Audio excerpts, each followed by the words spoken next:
बोला ओपीडी का पर्चा बनवाओ और ओपीडी में लेके फोन भी खराब है। अभी मत बिठा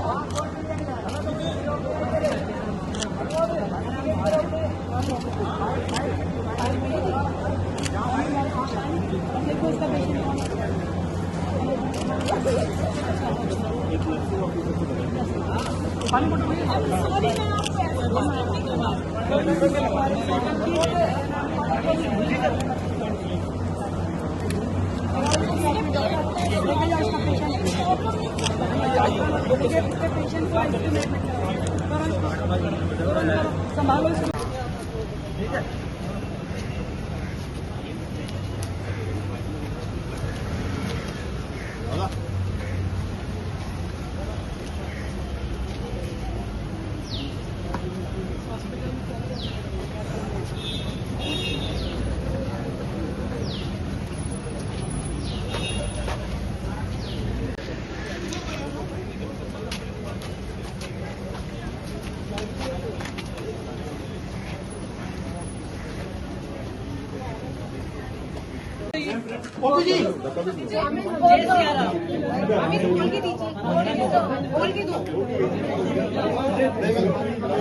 जो मेंटल हेल्थ केयर के लिए है, यदि उसमें आज की डेट में एमआरआई नहीं है, सिटी नहीं है, तो आप समझिए कि हम कहाँ खड़े हैं। मेंटल हॉस्पिटल जहाँ पे दिमागी बीमारियों का इलाज होता है, एमआरआई उपलब्ध नहीं है। और उस स्वास्थ्य तंत्र का हम डंका बजाते थे कि हमने पता नहीं दिल्ली को क्या दे दिया। आज भी बड़े बड़े अस्पतालों में, पूरी दिल्ली के पूरे सरकारी तंत्र में केवल 6 एमआरआई काम कर रही है। सिटी स्कैन की भी ऐसी ही बुरी हालत है। मैं ये समझती हूँ दिल्ली की जनता का ये अधिकार है, उनको पूरी मेडिकल फैसिलिटी मिले, सभी प्रकार की टेक्निकल असिस्टेंस जो है वो हमारे हॉस्पिटल में होनी चाहिए। और इतना बड़ा अस्पताल, लोकनायक जैसा इतना बड़ा अस्पताल, जहाँ पे 7000 डिलीवरीज डेली की सर ओपीडी पेशेंट है, और ऐसे ही डिलीवरी केसेस बहुतायत में हैं, और उनके लिए यदि 6 अल्ट्रासाउंड पे हम काम करेंगे तो संभव नहीं है। ऐसे ही हर मशीन के लिए, अल्ट्रासाउंड से लेके हर मशीन की उपलब्धता हो, इसके लिए हमारे मंत्री स्वयं, पूरी की पूरी सरकार इसके लिए काम करेगी। और आने वाले समय में हमारा टारगेट है कि दिल्ली को हम अपने इस 5 साल के कार्यकाल में 3 बेड पर यूनिट 1000 लोगों के उसको जरूर उपलब्ध कराए, जो कि WHO के भी पैरामीटर से ज़्यादा होना चाहिए। देश की राजधानी में केवल देश के राजधानी के लोग इलाज करने के लिए नहीं आते, आसपास के NCR के बाकी राज्यों के लोग भी इलाज कराने आते हैं। और किसी को भी वापस करना, मना करना, ये हमारे ना सभ्यता में है और ना ही कानून में है। तो हमें सबको एंटरटेन भी करना होता है, सबका इलाज भी करना होता है, और ये कतई बर्दाश्त नहीं है कि एक बेड पे 2-2, 3-3 पेशेंट लेट। उसके लिए हमें जो व्यवस्थाएं खड़ी करनी होगी, जिन अस्पतालों को ठीक करना होगा, एक्सटेंशन करनी होगी, नए अस्पतालों को ऑपरेट करना होगा, इसके लिए हम सारे काम करेंगे। मैं आज अपने 100 दिन की सरकार को अभी पूरा होने के कगार पे हम हैं। मैं ये समझती हूँ कि ये हमारी प्रतिबद्धता है दिल्ली की जनता के लिए, हमारी कमिटमेंट है कि हम दिल्ली की जनता को बेहतर इलाज की सुविधाएं दें। अब आयुष जो होने चाहिए सरकार के द्वारा, उसको हमने किया है। पारदर्शिता होनी चाहिए पूरे सिस्टम में, दवाइयों की खरीद में, एडमिनिस्ट्रेशन में, पोस्टिंग ट्रांसफर पोस्टिंग उसको हमने किया है। पूरा रिक्रूटमेंट हो, RR रिवाइज हो, इसके लिए हम चल रहे हैं। और पूरे तरीके से हॉस्पिटल्स में एक वर्किंग एटमॉस्फेयर हो, इसमें किसी प्रकार की कोई कमी ना रहे, ये हमारा प्रण है। तो मैं आज लोकनायक की पूरी टीम को बधाई देती हूँ कि आपने दिल्ली में ये नया मेडिकल इंफ्रास्ट्रक्चर जो क्रिएट किया है, जो मेडिकल जेनेटिक विभाग के द्वारा हमारी बिल्कुल ऐसी बीमारियों का इलाज हो पाएगा जो कहीं संभव नहीं था।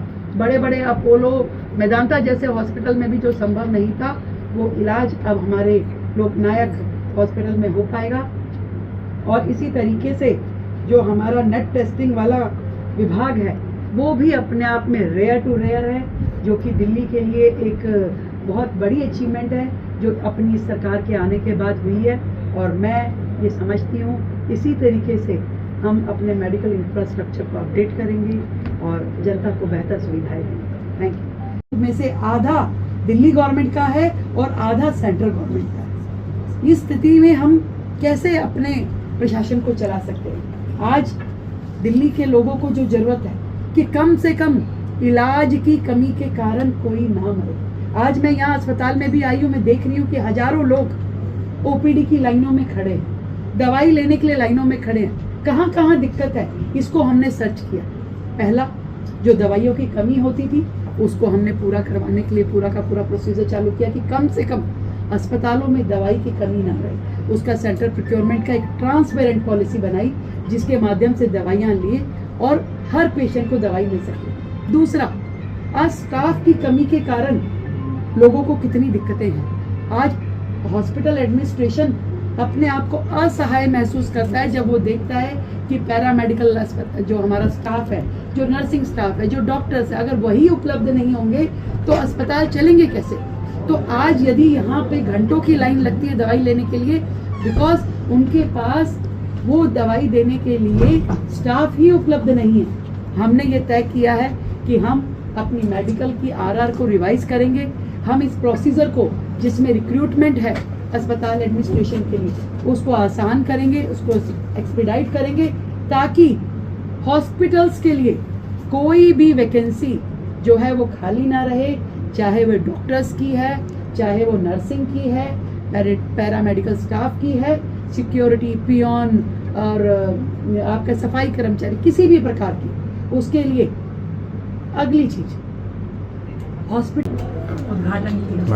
एक मेडिकल जेनेटिक्स विभाग, जो न्यूबॉर्न बेबीज होते हैं, जिनके जेनेटिक डिसऑर्डर्स होते हैं, जिनकी पैदा होते ही जिंदगी खतरे में पड़ जाती है। लाखों माँ बाप अपने न्यूबॉर्न बेबी को, नवजात शिशु को हाथों में लिए दर दर की ठोकरें खाते हैं, अस्पतालों के धक्के खाते हैं कि कैसे मेरा ये बच्चा जिसको मैंने मन्नतों से मांगा इसकी जान बच जाए, और किसी के पास कोई समाधान नहीं होता था। अब मुझे कहते हुए ये हर्ष है कि यहाँ लोकनायक अस्पताल में हमने मेडिकल जेनेटिक विभाग का आज उद्घाटन किया, जो कि पूरे देश में 4th और दिल्ली राज्य में पहला ऐसा सेंटर है जिसके माध्यम से वो बच्चे जो पैदा होने के साथ कई बीमारियों को अपने जेनेटिक्स में लेके पैदा हुए हैं उनका इलाज संभव हो पाएगा। ये प्रधानमंत्री नरेंद्र मोदी जी का विज़न था जी कि हर मेडिकल कॉलेज के साथ साथ इस तरीके का मेडिकल जेनेटिक विभाग जरूर होना चाहिए, जिससे लोगों को ऐसी असंभव इलाज दिखाने वाली बीमारियों को भी इलाज मिल सके।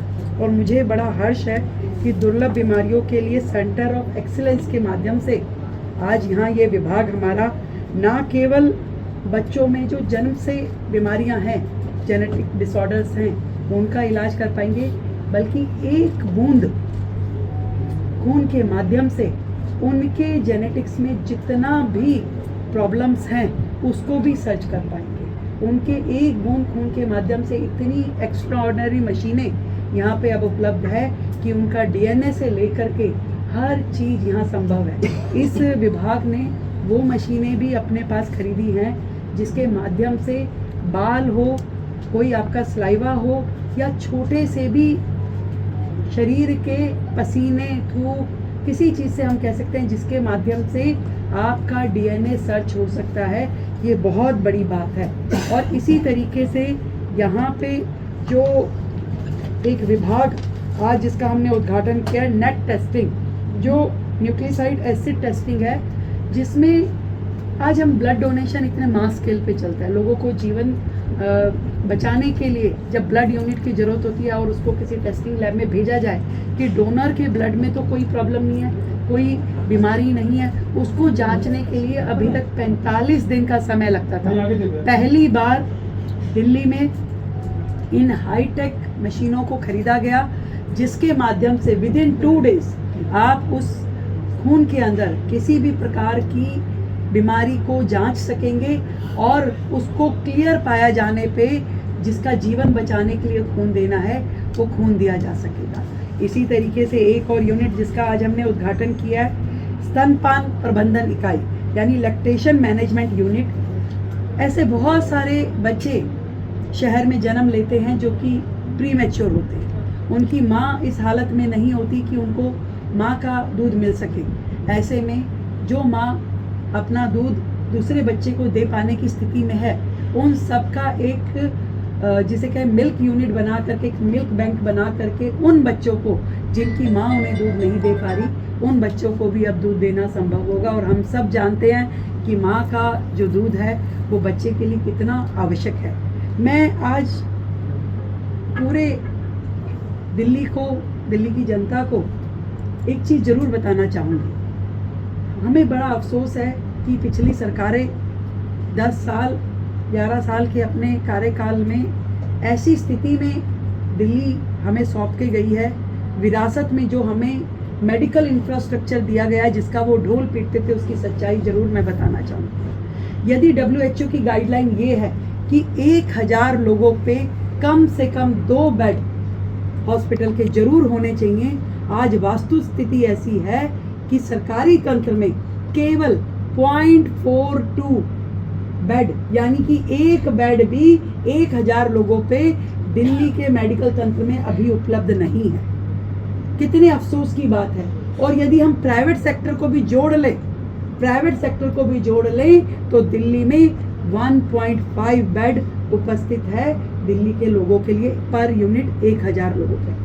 कितने अफसोस की बात है। जो अपनी इतना व्याख्यान करते थे, आज दिल्ली के लोगों को स्वास्थ्य तंत्र क्या दिया जा रहा है। पिछले कोविड के समय में किस तरीके से लोग ऑक्सीजन के कारण से, बेड की उपलब्धता ना होने के कारण से, इलाज ना मिलने के कारण अपनी जानें गंवा चुके।